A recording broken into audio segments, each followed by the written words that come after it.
누가복음 7장 44절에서 47절까지 말씀. 네, 우리 한 목소리로 같이 44절부터 47절까지 쭉 읽을게요. 우리 한 목소리로 같이 읽겠습니다. 시작. 그 여자를 돌아보시며 시몬에게 이르시되 이 여자를 보느냐?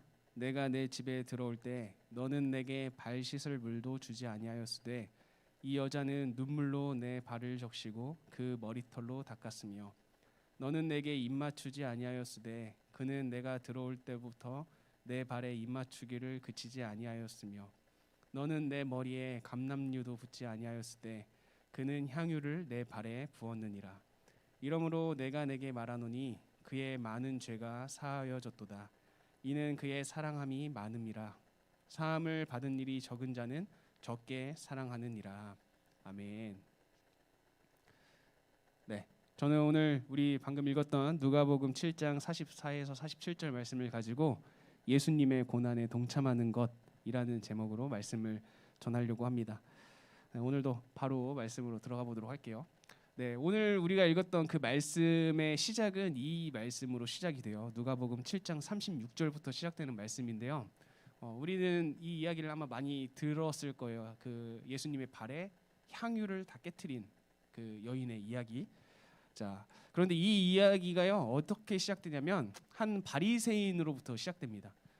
여기 등장하는 인물이 나오죠. 바리새인이 예수께 자기와 함께 잡수시기를 청하니라고 되어 있어요. 그러니까 바리새인이요 지금 예수님을 초청한 겁니다. 자기의 집으로. 예수님 우리의 집으로 와서 내 집으로 와서 예수님이 식사를 하셨으면 좋겠어요라고 초대를 했는데 그래서 이에 바리새인의 집에 들어가 예수님께서 앉으셨어요. 그런데 우리는 이 구절만 보면 잘 느껴지지 않는데요. 지금 바리새인이요 예수님께 되게 모욕적인 행동을 한 거예요. 이 구절만 놓고 보면요. 바리새인이 예수님께 자기와 함께 우리 함께 식사했으면 좋겠습니다. 저희 집으로 모시겠습니다 하고 집에 그냥 바로 들어가 앉았거든요. 왜 이 구절이 예수님을 향해서 모욕적인 행동이 되었냐면요. 손님을 초대했을 때 중요한 그 의식이 있는데 그 의식이 빠진 거예요. 특히 이제 40절 말씀을 가면요. 이 바리새인이 예수님을 향해서 선생님이라는 표현을 씁니다. 네, 헬라어로 보면 랍비라는 표현을 쓰죠. 랍비는 스승이에요. 스승. 그러니까 자기가 배울 만한 사람, 이분한테는 내가 배울 만한 점이 있어 라고 여기는 사람한테 쓰는 단어가 선생님, 랍비입니다. 그래서 보통 바리새인들은 여러분 사도 바울도 기억나죠? 사도 바울이 가말리엘 선지자 밑에서 배웠어요. 율법 공부를. 그러면 그 사도 바울에게 있어서 가말리엘은 랍비가 되는 겁니다. 그러니까 그러한 개념인데 지금 바리새인이 예수님을 향해서 선생님이라고 부르면서 자기 집에 초대한 것은 지금 랍비를 초대한 거죠. 자기에게 가르침을 줄 사람을 초대했는데 무엇이 빠졌냐면요. 이스라엘 문화에서는요 손님을 맞이하면 꼭 해야 되는 세 가지가 있었어요. 그게 무엇이냐면 첫 번째 인사입니다. 인사는 입맞춤으로 했어요. 우리가 흔히 생각하는 그런 그 아메리칸식 그 입맞춤 인사, 그 인사가 빠졌고요. 그리고 두 번째 손, 발 씻을 물을 생략했습니다. 그러니까 이스라엘 사람들은 밖에 먼지도 많고 그리고 그런 신발이나 이런 것들이 좋지 않았기 때문에 보통 맨발로 다니는 사람들이 많아서 밖에서 들어오면 손님들을 위해서 항상 손 씻을 물, 발 씻은 물 그리고 씻고 난 다음에 닦을 수건을 준비해줘야 했습니다. 그게 기본 예의였어요. 그 다음에 세 번째 씻고 난 다음에 손과 발과 머리에 바를 수 있는 기름을 준비해줘야 했습니다. 이 세 가지가 이스라엘 문화에서는 가장 기본적인 손님을 대하는 자세예요.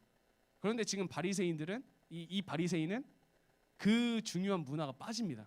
그러니까 이것은요 지금 자기가 랍비라고 부르지만 예수님을 향해서 골탕을 먹이고 예수님을 힘들게 하고 좀 예수님을 향해서 난처한 상황에 넣기 위한 바리새인의 이 계략이라는 것을 여러분들이 기억을 하고 있어야 돼요.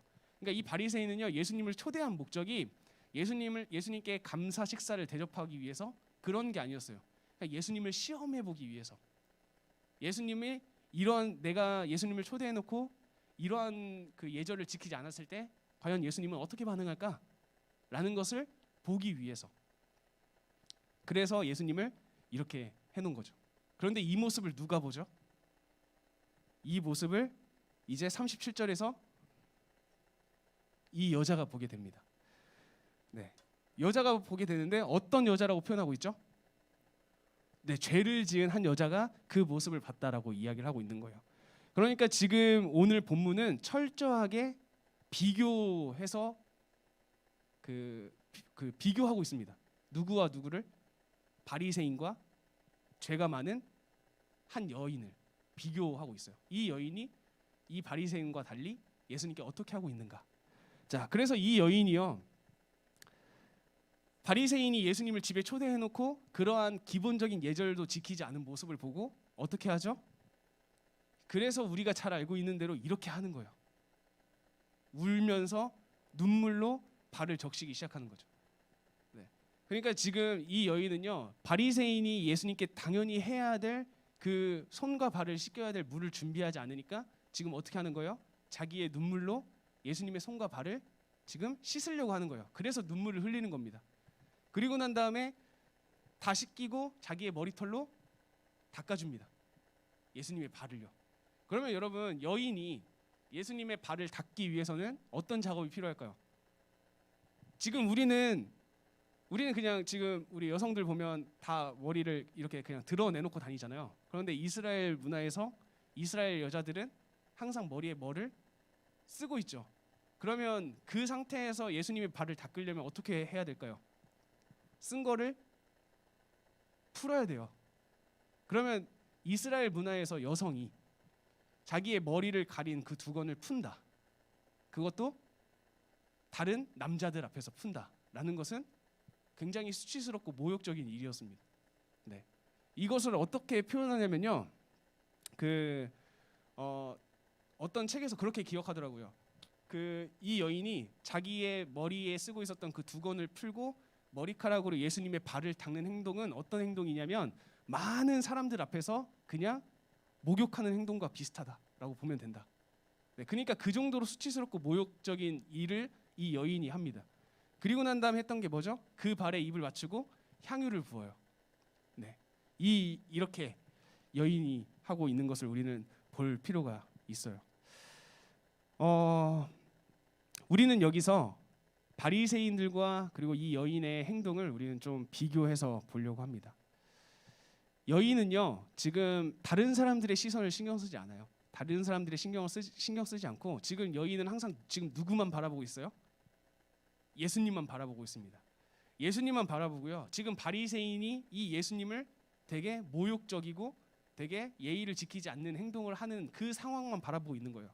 그래서 지금 모욕을 당하고 있는 예수님을 위해서 자기가 할 수 있는 최선의 방법을 다 하고 있는 거죠. 그런데 그 방법이 어떤 방법이에요? 다른 사람들이 날 봤을 때 되게 수치스럽고 모욕적인 그런 행동을 그럼에도 불구하고 하고 있는 거예요. 누구 때문에?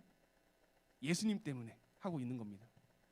자, 그래서 오늘 제가 설교의 제목이 그거였어요. 예수님의 고난에 동참하는 것이었어요. 이 본문 내용을 설교하면서 왜 제가 제목을 예수님의 고난에 동참하는 것이라고 지었냐면, 예수님께서 우리를 위해서 십자가에 달려 돌아가신 것도 사실 이 여인이 했던 행동이랑 똑같은 행동이거든요. 네. 우리가 모욕을 당하고 있는 우리를 예수님께서 지켜주시기 위해 예수님께서 죽으시죠. 그냥 죽지 않고 어떤 처형으로 죽죠? 십자가 처형으로 돌아가십니다. 근데 그 당시에 십자가 처형은 모든 사람들이 다 증오하고 경멸하고 손가락질하고 조롱했던, 그런데 예수님은 그런 거 신경 쓰지 않죠. 그냥 우리만 보이는 거예요. 구원할 우리만. 그리고 난 다음에 예수님께서는 돌아가셔요. 그런 행동을 지금 이 여인이 같이 하고 있는 겁니다. 내가 하고 있는 거죠. 예수님이 모욕적인 일을 당하고 있을 때 그것을 내가 감싸주기 위해서 내가 모욕을 받고 좀 수치스럽다 할지라도 내가 예수님을 위해서 내가 할 수 있는 일을 하는 것, 결국에 그것이 고난에 동참하는 일이다라는 것을 저와 여러분들이 기억을 했으면 좋겠습니다. 오늘 본문을 보면 바리새인과 여인의 차이점이 또 하나가 등장해요. 바리새인은 굉장히 하나님에 대해서 잘 알고 있었던 사람입니다. 어렸을 때부터 교육을 잘 받고 있었고요. 어렸을 때부터 율법에 대한 지식이 가득했던 사람이 바리새인이었어요. 반면에 죄를 지은 한 여인, 이 여인은 그런 거 몰랐죠. 그런 거 몰랐고 바리새인이 죄가 있다라고 표현한 것으로 봤을 때 이 여인의 행실은 아마 그렇게 거룩하지 못한 행실이었을 거예요. 그런 여인을 이렇게 비교해 놓는데 바리새인은요 지금 항상 시선이 다른 사람에게 향해 있어요. 이게 무슨 말이냐면 자 39절을 한번 볼게요. 자 39절을 볼게요. 예수를 청한 바리새인이 그것을 보고 마음에 이르되, 지금 속으로 생각하고 있어요. 바리새인이 뭐라고 생각하죠? 이 사람이 만일 선지자라면 자기를 만지는 이 여자가 누구며 어떠한 자 곧 죄인인 줄을 알았으리라 하거늘 이라고 얘기하죠. 그러니까 바리새인은 지금 항상 시선이요 타인에게 있어요. 타인에게. 지금 예수님께서는 왜 저 죄인인 여자에게 이렇게 손을 대시고 저 죄인인 여자가 지금 자기 발을 닦는 걸 놓고 아무것도 뭐라고 하지 않지? 그러니까 지금 바리새인은 오롯이 시선이 다른 사람에게 있습니다. 그런데 여인은 시선이 어디에 있었죠? 죄가 많았던 여인은 자기의 시선을 어디에 두고 있었습니까? 예수님을 향해서 두고 있었어요. 그러니까 지금 바리새인과 이 죄가 많은 여인들을 비교하는 게 뭐죠? 바리새인들 자칭 하나님의 말씀을 잘 알고 하나님을 잘 믿는다, 나는 되게 거룩하고 정결하다라고 선포하는 사람들은 오히려 시선이 예수님과 자기가 아니라 타인에게 쏠려 있는데, 오히려 죄가 많고 오히려 행실이 거룩하지 않았고 다른 사람들이 봤을 때 손가락질할 수 있을 만한 행동을 해왔었던 이 여인은 오직 시선이 예수님을 향해 있다라는 것을 우리는 기억해야 될 필요가 있습니다. 그러면 우리는, 저와 여러분들은 보통 어느 쪽에 시선을 두는 사람입니까? 우리는 어떠한 일이 펼쳐졌을 때 다른 사람, 타인에게 시선을 먼저 두는 편입니까? 아니면 예수님과 나에게 시선을 먼저 두는 편입니까? 지금 오늘 본문은 철저하게 시선에 대한 것을 비교하고 있어요. 바리새인은 자기가 거룩하다고 생각한 나머지 자기를 바라보지 못해요. 나는 얼마나 죄가 있고 나는 얼마나 불순종했고 나는 얼마나 연약하고 부족한가, 이것을 바라보지 못합니다. 그냥 예수님을 어떻게 하면 모욕할 수 있을까? 그리고 저 사람은 왜 이렇게 죄가 많을까? 다른 사람들에게만 시선이 고정되어 있죠. 그러면 우리는 예수님께 시선을 고정해야 될 줄로 믿습니다. 저와 여러분들 어떠한 상황과 환경 속에서도 항상 우리의 시선을 예수님과 그리고 나 자신에게 쏟는 저와 여러분이 됐으면 좋겠습니다.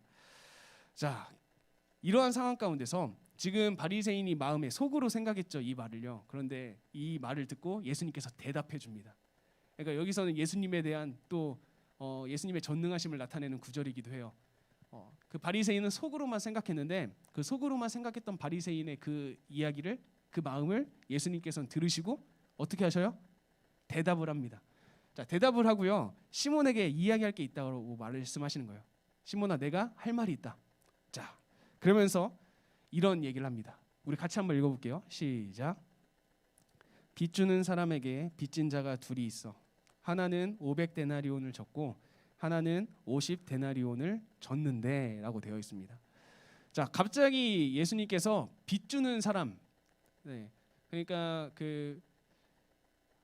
뭐라고 해야 되죠, 이것을? 아무튼 빚을 그냥 이렇게 돈을 빌려주는 사람의 이야기를 하는 거죠. 그러면서 어떤 사람은 500데나리온을 빌렸고 어떤 사람은 50데나리온을 빌렸다라고 이야기를 합니다. 보통 1데나리온이 그 노동자의 하루 품삯이에요. 그러면 그냥 10만 원으로 잡고 계산을 하면 500데나리온은 5천만 원이고 50데나리온은 500만 원입니다. 그러니까 어떤 사람은 5천만 원 빚을 졌고 어떤 사람은 500만 원 빚을 졌다라고 예수님께서 이야기를 하고 있어요.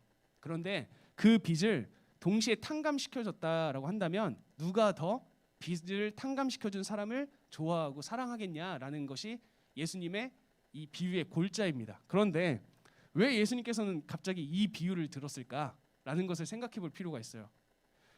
자, 여기에서 500데나리온을 빌리다, 50데나리온을 빌리다 하는 이 단어가요, 그 헬라어로 보면 오페일로라는 단어예요. 이것은 빚지다라는 단어도 있는데 죄가 있다라는 뜻도 포함이 되어 있어요. 빚지다, 죄가 있다. 그래서 여러분, 우리가 사도신경 하죠. 사도신경 할 때 이 구절이 들어있죠. 우리가 우리에게 죄 지은 모든 사람을 용서하오니라고 했을 때 여기서 말하는 죄 지은 이게 오페일로예요. 똑같은 헬라어거든요. 그러니까 지금 예수님께서는 그 500데나리온을 빌려줬다, 50데나리온을 빌려줬다, 이것을 통해서 무엇에 대해서 이야기를 하려고 하냐면 죄에 대해서 이야기를 하려고 하는 거예요. 죄. 적게 죄를 지은 사람이 있고 많이 죄를 지은 사람이 있는데 그 죄를 내가 모두 탕감시켜줬을 때 그렇다면 누가 더 나를 더 좋아하고 사랑하겠느냐라고 이야기를 하고 있는 것이죠. 자, 그런데 여기서 우리가 한번 생각해 볼 필요가 있습니다. 자, 지금 예수님께서는 하나는 500데나리온을 줬고 하나는 50데나리온을 줬다, 빚을 졌다라고 이야기를 하고 있어요. 그러면 여러분 이것을 어떻게 비교할 수 있을까요? 우리는 이게 죄라면 우리는 이것을 어떻게 알 수 있을까요? 과연 내 죄는 50데나리온의 양이고 저 사람의 죄는 500데나리온의 양인가? 이것은 사실 예수님이기 때문에 말씀하실 수 있는 겁니다. 예수님이기 때문에 너의 죄의 크기는 이 정도고 너의 죄의 크기는 이 정도야 라고 말씀하실 수 있는 거죠. 그런데 우리는 이것을 평가할 수가 없어요. 그러면 예수님께서 이렇게 우리에게 말씀해 주시는 이유는 뭘까요? 무엇을 생각하라는 것일까요? 나는 500데나리온을 빚진 사람이었으면 좋겠다라고 생각하실래요, 여러분? 나는 다른 사람들보다 죄가 더 많았으면 좋겠어. 그래야 내가 더 예수님을 사랑하지. 이렇게 생각하기를 원하셔서 하나님께서 이런 말씀을 예수님을 통해 우리에게 줬을까요? 지금 이 말씀을 예수님께서 이 바리새인에게 하신 이유는 뭐냐면요. 시선을 다른 사람이 아니라 너에게 둬라고 말씀하시는 겁니다. 자, 우리가 시선을 다른 사람에게 두면 우리는 그 사람의 부족한 면, 그 사람의 잘못된 면, 그 사람의 악한 면, 그 사람이 가지고 있는 죄의 모습 이런 것들을 계속 지적을 하죠. 그러면 그렇게 지적을 하면 할수록 결국에는 뭐가 되는 거죠? 나는 깨끗하고 저 사람은 악해. 저 사람은 잘못됐어라는 게 되는 거잖아요. 우리가 시선이 타인에게 고정되어 있으면. 그러면 나는 깨끗하고 저 사람은 악해. 이렇게 된다고 한다면 결국에 이 비유로 하여금 비유의 결론을 내면 어떻게 되죠? 나는 예수님을 사랑할 수 있는 사람이 아닌 거죠. 왜요? 나는 깨끗하잖아요. 내가 나를 바라봤을 때 나는 깨끗해요. 저 사람은 더러워. 그러면 결국에 예수님은 누구에게 더 필요하죠? 저 사람에게 더 필요한 거잖아요. 그러니까 예수님께서 이 비유를 말씀하신 이유는 네가 더 큰 죄를 지었으면 좋겠어. 네가 더 큰 잘못을 해서 나를 더 사랑했으면 좋겠어라는 뜻으로 하신 이야기가 아니라 네가 시선을 다른 사람이 아니라 너에게 뒀으면 좋겠어라고 이야기를 하는 거죠. 다른 사람의 시선을 보는 게 아니라 나를 보는 거예요. 나는 지금 얼마나 악한가? 나는 얼마나 부족한가? 그러면 내가 악한 것을 찾아내면 찾아낼수록 내가 부족함을 찾아내면 찾아낼수록 나는 어떤 사람이 되는 거예요? 나는 더더욱 예수님이 필요한 사람이 되는 거예요. 나는 더더욱 예수님을 사랑할 수밖에 없는 사람이 되는 거고요. 그런데 지금 이 바리새인은 어떻게 하고 있는 겁니까? 자기에게 집중을 못해요. 예수님께서 하신 말씀, 그 사람의 눈에 들보는 보지 못하면서 다른 사람의 티끌은 찾아내려고 하는 사람이 대표적으로 바리새인이었잖아요. 자기의 부족하고 연약한 것들은 찾아내지 않고 계속해서 다른 사람의 부족한 면만 찾아내려고 했던 사람이 바리새인이었죠. 그러니까 이것을 반대로 얘기하면 예수님을 사랑하지 못했던 사람인 거예요. 왜냐하면 그들이 생각했을 때 자기는 예수님이 필요 없거든요. 그렇게 깨끗한데, 그렇게 완벽한데 예수님이 왜 필요하겠어요? 그러니까 오늘 본문의 말씀은 우리로 하여금 시선의 변화를 두라는 말씀입니다. 다른 사람의 어떠함에 관심을 갖지 말고 그 시간에 차라리 나에게 신경 써라. 내가 얼마나 부족하고 내가 얼마나 더 하나님께 빚을 졌고 내가 얼마나 예수님께 죄를 지었는지를 생각해야 내가 더 하나님께 받은 은혜가 많은 사람이라는 것을 깨달을 수밖에 없다. 내가 탕감받은 빚이 더 많으면 많을수록 하나님을 사랑할 수밖에 없고 예수님을 사랑할 수밖에 없다 라고 이야기를 하고 있는 것입니다. 자, 이 이야기의 마지막이 이렇게 끝나요. 네.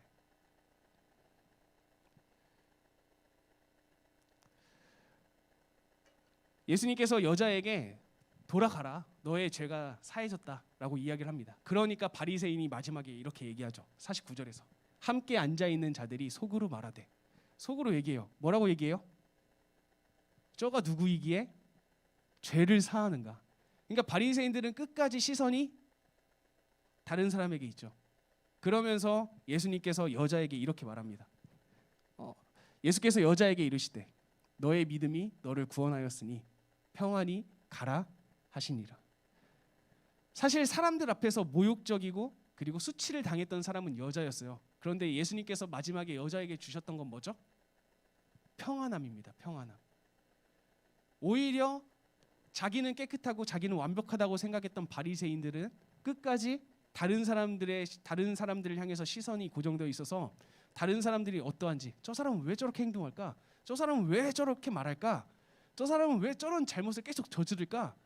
라고 타인을 향해서 시선을 바라보고 있지만 예수님을 향해서 시선을 바라봤던 여인, 비록 그 여인은 사회적으로는 수치를 당하고 모욕을 당할 만한 행동을 했음에도 불구하고 예수님께서 그 여인에게 주셨던 건 뭐예요? 평안함이에요. 평안함. 우리에게는 이러한 평안함이 있습니까? 네. 저와 여러분들에게는 마음 가운데 이 여인이 예수님으로부터 받았던 이 평안함이 있습니까? 우리가 이 평안함을 누리기 위해서는 뭐가 필요한지를 생각해 봤으면 좋겠어요. 여인은 사회적으로 봤을 때 내가 어떤 모습으로 비춰질까? 이 사람들이 내가 이런 행동을 할 때 어떻게 바라볼까? 이런 것들을 전혀 신경 쓰지 않았던 사람이었어요. 그런데 우리는 그러한 것들을 많이 신경 쓰죠. 이 사회에서 내가 어떠한 위치에 있어야 내가 저 사람들에게 어떤 모습으로 비춰질까? 나는 어떤 위치에 서야 내 자아가 조금 더 다른 사람들이 볼 때 괜찮을까? 그런데 그런 시선을 신경 쓴다고 예수님께서 우리에게 평안함을 주지 않습니다.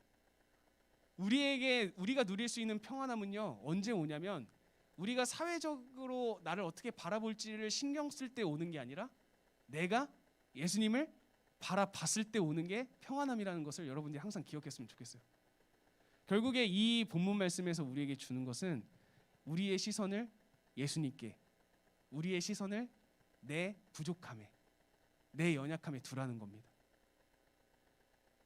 저와 여러분이 앞으로 살아가면서 정말 우리는 앞으로 많이 살아갈 거예요. 그리고 여러 가지 일들을 겪을 수도 있고요. 여러 가지 어려움들도 겪을 거고 또 기쁨을 겪을 때도 있고 여러 가지 많은 일들이 찾아올 건데 그 많은 일들이 찾아올 때 우리가 항상 우리의 시선을 하나님과 예수님과 나에게만 뒀으면 좋겠습니다. 그게 사실 정말 중요한 거예요. 내가 내 시선을 다른 사람 그리고 다른 사람들이 나를 볼 때 어떠함 이런 것들에 보는 순간 우리는요 그것에 집중하다가 정말 중요한 예수님을 바라보지 못해요. 그래서 여러분들에게 정말 중요하신 예수님을 바라보는 그런 믿음과 그런 용기가 있었으면 좋겠습니다. 이 여인이 자신이 쓰고 있었던 그 두 권을 풀고 자신의 눈물과 자신의 향유를 다 부어서 그 모욕적인 상황 가운데 있었던 예수님을 건져냈던 것처럼 그 예수님과 함께 고난에 동참했던 것처럼 우리도 어쩌면 우리가 생각했을 때 고난이고 그리고 굴욕적이고 부끄럽고 수치스러운 일이기도 하겠지만 그게 예수님을 위한 일이라면 우리가 예수님의 고난에 동참하는 것 그것이 예수님께서 우리를 부르신 이유고 예수님께서 우리를 살게 하시는 이유라는 것을 여러분들이 기억했으면 좋겠습니다. 그래서 여러분들이 삶을 살아갈 때에 정말 이 말씀을 통해서 봤던 이 여인처럼 예수님만을 바라보고 예수님께 받은 그 은혜만을 기억하면서 예수님만을 찬양하며 예수님만을 경배하며 예수님께 내 모든 것을 쏟아 부으며 예수님의 고난에 동참해 나아가는 저와 여러분이 되시길 예수님의 이름으로 간절히 축복합니다.